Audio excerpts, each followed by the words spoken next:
ناظرین، انسان ایک ایسی مخلوق ہے جو فطری طور پر جنگی جنون، مقابلے بازی اور چال بازی میں ماہر ہے۔ ان تینوں خوبیوں میں کوئی اس کا ثانی نہیں، اس لیے شاید آج تک جتنے بھی کھیل ایجاد ہوئے ہیں یا بنائے گئے ہیں، ان سب میں انسان ہی انسان کا دشمن ہے، ساتھی اور مخالف بھی وہی ہوتا ہے۔ اور اگر بات کی جائے دنیا کے قدیم ترین کھیلوں کی تو وہ شطرنج ہے، جسے حرف عام میں جنگ کا میدان بھی کہا جاتا ہے، جس میں حقیقت میں جنگی ماحول پیدا ہوتا ہے۔ اس لیے آج کے اس ویڈیو میں آپ کو ہم شطرنج کے کھیل سے متعلق چند اہم دلچسپ حقائق بتائیں گے جو شاید آپ ابھی تک نہیں جانتے۔ دوستو، شطرنج، جسے بادشاہوں کا کھیل بھی سمجھا جاتا ہے، ساری دنیا میں مقبول ہے۔ اس کا شمار قدیم ترین اور مشکل ترین کھیلوں میں ہوتا ہے۔ موجودہ شطرنج اپنی قدیم کھیل سے کافی مختلف ہے۔ شطرنج کی تاریخ 6 صدی عیسوی سے شروع ہوتی ہے۔ یہ لفظ دراصل سنسکرت لفظ چتر انگ سے نکلا ہے، جو ہندو راجاؤں کی فوج کے 4 پہلو یعنی پیدل،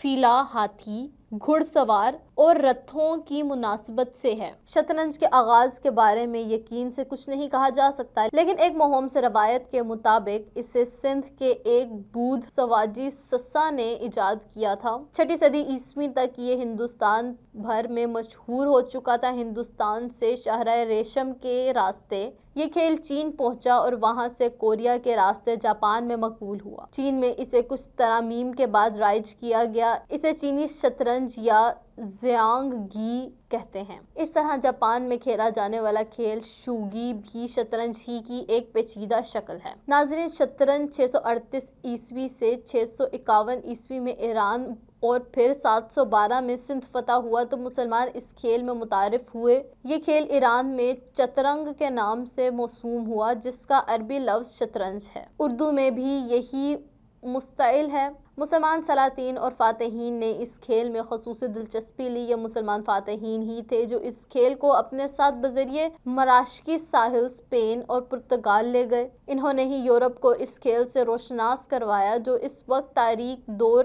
سے گزر رہا تھا۔ دوسری طرف مسلمانوں نے جب سسلی اور قبرص کے جزائر فتح کیے تو یہ کھیل ان کے ذریعے مغربی یورپ اور بحیرہ روم کے کنارے آباد دیگر ممالک میں پھیلا۔ مسلمان فاتحین و سلاطین میں بنو عباس بہت شوق سے شطرنج کھیلا کرتے تھے۔ عباس خلیفہ ہارون الرشید نے ہاتھی کے دانت کے ایک نفیس شطرنج شاہ فرانس کو بھجوائی تھی۔ یہ پیرس کے اس عجائب گھر میں آج بھی محفوظ ہے۔ بعض سلاطین جڑاؤ سونے کے مہرے استعمال کرتے ہیں۔ دوستو، 12ویں اور 13ویں صدی عیسوی میں اس کھیل کے قواعد و ضوابط کا باقاعدہ تحریری شکل دی گئی۔ 15ویں اور 16ویں صدی میں اس کھیل میں مہروں کی چال کے متعلق قوانین میں ترمیم ہوئی اور اس سے متعلق مضامین کی اشاعت کا سلسلہ بھی شروع ہوا۔ اسے آپ جدید شطرنج کا آغاز کہہ سکتے ہیں۔ تب تک اس کھیل کے نامور کھلاڑی اسپین اور پرتگال ہی سے تعلق رکھتے تھے، لیکن 16ویں صدی کے اختتام تک اطالوی کھلاڑی شطرنج پر چھا گئے۔ ایک ممتاز اطالوی کھلاڑی فیملی ڈور نے اس کھیل پر پہلی کتاب لکھی، جس کا نام شطرنج کی چالوں کا تجزیہ۔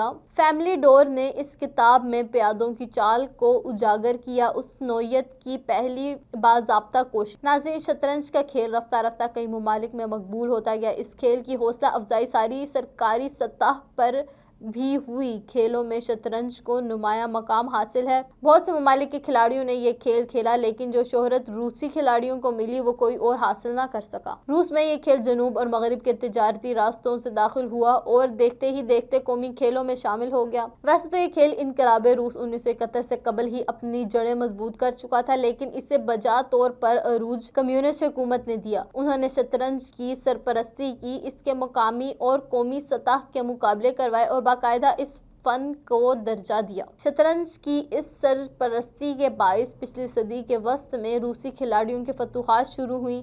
1975 میں ایک روسی کھلاڑی انتونی کارپوف نے عالمی چیمپئن بن کر یہ اعزاز بھر اپنے نام کیا۔ ناظرین، شطرنج ریاضی دانوں کا بھی پسندیدہ کھیل ہے۔ ریاضی کی ایک شاخ نظریہ کھیل گیم تھیوری میں بھی شطرنج کا مطالعہ بہت تفصیل سے کیا گیا ہے۔